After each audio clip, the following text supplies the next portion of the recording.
আমার এই দেখা গেল কি রাস্তা দেওয়া যায়, আমার হাতে কৃত্রিম প্রজনন করা বাছুরগুলো দেখি।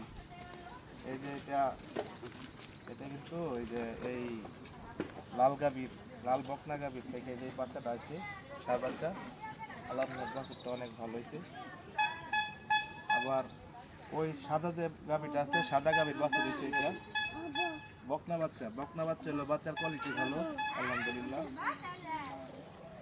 আবার এই সাদা গাভীর যে আগের বেয়ানের যে সার বাছুরটা আছে ওইটা ওই যে দেখেন, আপনাদেরকে দেখাই। আসলে আমার তৃপ্তি এইখানেই।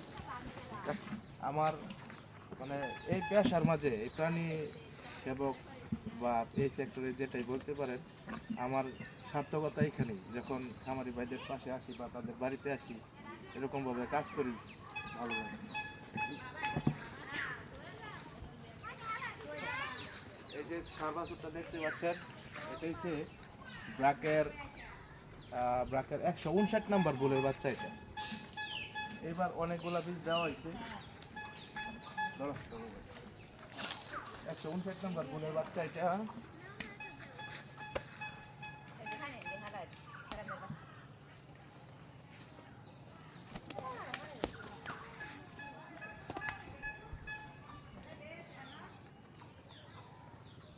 মানে বাচ্চাটার কোয়ালিটি দেশি গাভী থেকে আইলো, কোয়ালিটি মাশাআল্লাহ ভালোই।